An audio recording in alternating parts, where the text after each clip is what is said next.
Hello నమస్తే అండి అందరికి. ఈ రోజు జరగబోయే కేకేఆర్ వర్సెస్ డీసీ మ్యాచ్. ఈ రోజు కేకేఆర్ కి చాలా ఇంపార్టెంట్ మ్యాచ్ మాట. ఎందుకంటే ఈ రోజు ఖచ్చితంగా నెగ్గాలి, లేకపోతే టేబుల్లోకి వెళ్ళడానికి చాలా టఫ్ గా ఉంటుంది.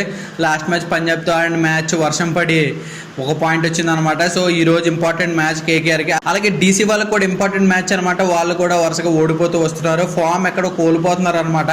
ఫస్ట్ టైం నుంచి డీసీ అసలు అన్బీటెన్ గా ఉందన్నమాట. అసలు ఎవరితో ఓడిపోలేదు. తర్వాత 3 మ్యాచ్లు ఓడిపోయింది.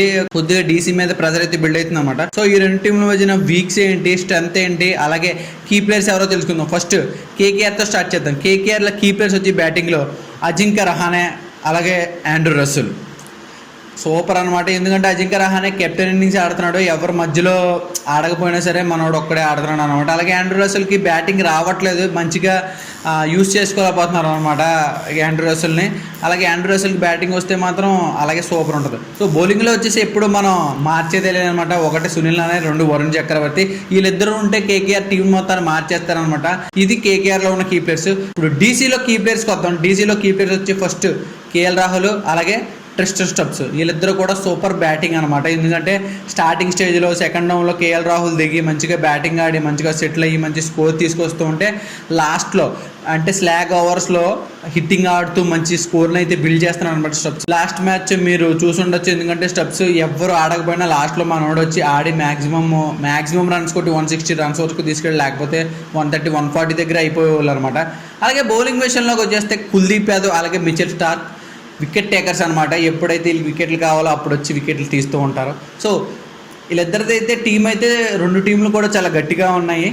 స్టార్టింగ్ స్టేజ్లో కానీ, మిడిల్ ఆర్డర్లో కానీ, అలాగే బౌలింగ్ అటాక్లో కానీ ఫేస్లో డూప్లెసిస్ని లాస్ట్ మ్యాచ్లో తీసుకొచ్చారు, మంచి ఫామ్లో లేడు. సో ఈ మ్యాచ్లో డూప్లెసిస్ని తీసుకురాకుండా కరుణ్ నాయర్నే ఫేస్ దింపుతారు. ఇంకొక బ్యాట్స్మెన్ సమీర్ రిజ్వీ అలాంటి వాళ్ళని ఎవరైనా తీసుకొస్తారు, లేకపోతే ఫారెన్ ప్లేయర్స్ని ఎవరైనా తీసుకొచ్చి ఆడిస్తారేమో అని అనుకోండి. ఎందుకంటే లాస్ట్ టైం డూప్లెసిస్ ఆడలేదు. లాస్ట్ టైం కూడా మ్యాచ్ అవడానికి he's one of the reason అనమాట. అభిషేక్ పురంలో మంచిగా బ్యాటింగ్ ఆడినా సరే డూప్లెసిస్ అంతగా హెల్ప్ చేయలేదు. సో అందుకని స్కోరు చాలా తక్కువ కొట్టారు. అలాగే తర్వాత కేఎల్ రాహుల్ కూడా ప్రెజర్ ఫీల్ అయ్యి వెంటనే వికెట్ అయిపోతే స్కోర్ రాదని చెప్పి అలాగే స్లోగా ఆడుతూ ఉండడం వల్ల 160 రన్స్కి ఆగిపోయారు అనమాట.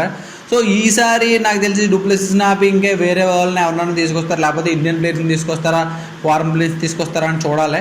ఎందుకంటే ఫేస్ ఈజ్ వెరీ ఇంపార్టెంట్ కదా. స్టార్టింగ్లో బ్యాటింగ్ మంచిగా ఆడితేనే మనం మ్యాచ్ నెగ్గలం. అలాగే మీరు లాస్ట్ టైం మ్యాచ్ చూసుంటారు. రఘువంశీ 100 రన్లు కొట్టాడు. 14 సంవత్సరాల అబ్బాయి. అసలు 210 రన్లు 15 ఓవర్లో కొట్టేశారు. 35 బాల్కి 100 రన్లు కొట్టారు. Second highest score in overall IPL. 2013లో గెయిల్ కొడితే ఆఫ్టర్ 12 ఇయర్స్, అంటే మనోడు పుట్టి 14 సంవత్సరాలు అయింది. 12 సంవత్సరాల తర్వాత మనోడు ఆ రికార్డ్ని బ్రేక్ చేశారు అనమాట. అలాగా స్టార్టింగ్లో ఇనిషియల్ స్టేజ్లో మనకి బాగా ఆడితే మ్యాచ్ మన చేతిలో ఉన్నట్టే. ఎందుకంటే రాజస్థాన్ రాయల్స్ వాళ్ళు మిడిల్ ఆర్డర్ వరకు వెళ్తుంటే మ్యాచ్ ఓడిపోతున్నారు. అదే మైండ్లో పెట్టుకుని ఎలాగైనా సరే మన స్టార్టింగ్లోనే వికెట్ పడకుండా మ్యాచ్ కొట్టారనుకున్నారు. అదే కాన్ఫిడెన్స్తో ముందు వచ్చి అలాగే మ్యాచ్ కొట్టారు. సో ఢిల్లీ కూడా అలాగే ఆడితే మ్యాచ్ నెగ్గే ఛాన్సెస్ అలాగే ఉన్నాయి. సో ఇక్కడ మ్యాచ్ వచ్చేసి ఢిల్లీలో చిన్న పిచ్, బ్యాటింగ్ ఫ్రెండ్లీ, లైట్గా స్పిన్నర్స్కి హెల్ప్ చేస్తూ ఉంటుంది అనమాట. So toss is very crucial. Toss నెగ్గులు ఖచ్చితంగా చేసింగ్ తీసుకుంటారు. చేసింగ్ తీసుకుని మ్యాక్సిమం మ్యాచ్ నెగ్గుతారు అనమాట. వీరిద్దరి మధ్యన హెడ్ టు హెడ్ చూస్తే 35 మ్యాచ్లు జరిగింది. 35 మ్యాచ్లో 18 మ్యాచ్లు కేకేఆర్ నెగ్గింది, 15 మ్యాచ్లో డీసీ నెగ్గింది. ఒక మ్యాచ్ నో రిజల్ట్ అనమాట. పెద్దగా వేరియేషన్ అయితే ఏం లేదు. పెద్ద 3 మ్యాచ్ల డిఫరెన్స్ రెండింటికి కూడా. సో టాస్ నెగ్గిన వాళ్ళు, చేసింగ్ చేసిన వాళ్ళు మ్యాక్సిమం మ్యాచ్ నెగ్గుతారు. ఎందుకంటే పిచ్ చిన్నది కాబట్టి 200 కొట్టినా ఈజీగా చేయొచ్చు అనమాట. 2 టీముల్లోని కూడా మంచి బ్యాటింగ్ లైనప్ ఉంది. వన్ కంపేర్ టు డీసీతో చూసుకుంటే మిడిల్ ఆర్డర్లు చాలా గట్టిగా కేకేఆర్ ఉందన్నమాట. వాళ్ళు కూడా సరిగ్గా ఆడట్లేదు. ఎందుకంటే ఫేస్లో రమణాల గుర్బాజ్, సునీల్ నారాయణ వాళ్ళు ఉండడం వల్ల ఏమో చూడాలి. ఒక మ్యాచ్ అయితే రమణాల గుర్బాజ్ ఆడలేదు. లాస్ట్ ఇయర్ సెమీఫైనల్స్లోకి వచ్చి గుర్బాజ్ని తీసుకున్నారు ఫస్ట్లో. అంటే ఫిల్ షాల్ట్ వెళ్ళిపోయిన తర్వాత, ఇంగ్లాండ్కి వెళ్ళిపోయిన తర్వాత రమణాల గుర్బాజ్ని తీసుకున్నారు. రమణాల గుర్బాజ్ చాలా మంచి ప్లేయర్ అనమాట. బాగా ఆడతాడు. ఒక మ్యాచ్ ఆడలేదు కదా అని మనం తక్కువ అంచనా వేయకూడదు. సో కంపేర్ చేసుకుంటే డీసీతో కంపేర్ చేసుకుంటే మంచి టీం. బౌలింగ్లో కానీ, బ్యాటింగ్లో కానీ, మిడిల్ ఆర్డర్లో కానీ, టాప్ ఆర్డర్లో కానీ కేకేఆర్ ఇస్ ద బెస్ట్ అనమాట. సో నేనైతే కేకేఆర్ నెగ్గుతుంది అనుకుంటున్నాను. సో మీరేమనుకుంటున్నారు కామెంట్ బాక్స్లో మెన్షన్ చేయండి. తర్వాత మంచి వీడియోతో, మంచి ప్రిడిక్షన్తో మళ్ళీ మేము ముందుకు వస్తాను. అప్పటి వరకు don't forget to like, share, subscribe చేయండి. పక్కన బెల్ ఐకాన్ కూడా క్లిక్ చేయండి.